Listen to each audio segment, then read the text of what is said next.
Je m'appelle Christine Amiotte et puis moi et mon conjoint nous détenons la ferme Robbie Beck Inc., qui est une ferme de grande culture. On cultive 1700 acres dans la région de Pontiac, en Outaouais.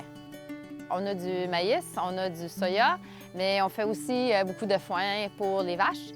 On a aussi un volet laitier et on a 145 vaches en lactation. Moi, j'avais jamais pensé à être agricultrice à temps plein. J'ai fait un bac en commerce, en finance et gestion internationale. J'ai travaillé pour des banques, des institutions financières et puis aussi des compagnies qui vendaient des intrants et puis j'ai acheté du grain. Donc, j'ai fait ça pendant une période de 16 ans avant que je laisse mes emplois pour être sur la ferme à temps plein. La première fois que j'ai entendu parler d'Alus Outaouais, c'est à travers de l'UPA. Et puis, je me suis fait demander si je voulais participer et être membre du comité. Moi, je n'avais pas vraiment entendu parler d'Alus avant, fait que je voulais savoir qu'est-ce que ça mangeait en hiver. Et puis, une fois que j'ai fait le tour, j'ai dit « oui, je trouve que c'est pas mal hot, c'est le fun parce que ça vient vraiment être un support aux agriculteurs pour faire justement ce qu'on voulait faire, tu sais, rattacher ce qu'on fait avec la nature. »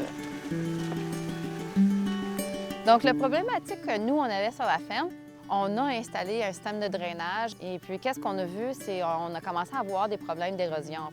Qu'est-ce qu'on a fait, c'était bien pour la terre agricole, mais on venait de causer un effet secondaire avec le cours d'eau.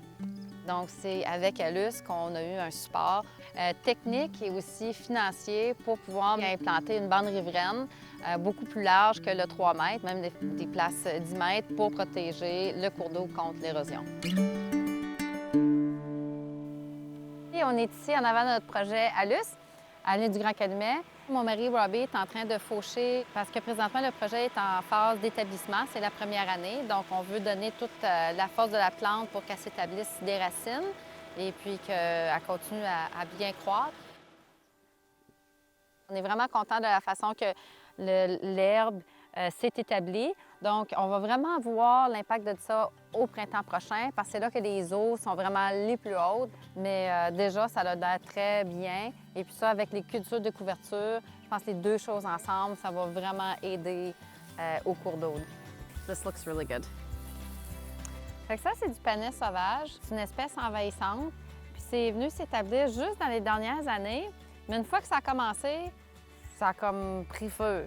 Puis ça suit le cours d'eau parce que c'est comme ça que la semence, elle se transporte, c'est dans les cours d'eau. Donc, on souhaite que notre projet Alus va venir compétitionner le panais sauvage pour essayer de minimiser ou d'essayer de venir à bout de tout enlever ça dans notre propriété, dans notre champ. Il commence à avoir des espèces puis des poissons dans ce cours d'eau-là. Là, ça s'en va à la rivière des Outaouais. Fait que c'est important pour nous de pouvoir avoir aussi une protection avec la bande riveraine pour nettoyer l'eau. Donc, ça contribue à la protection de la rivière et de nos cours d'eau en général.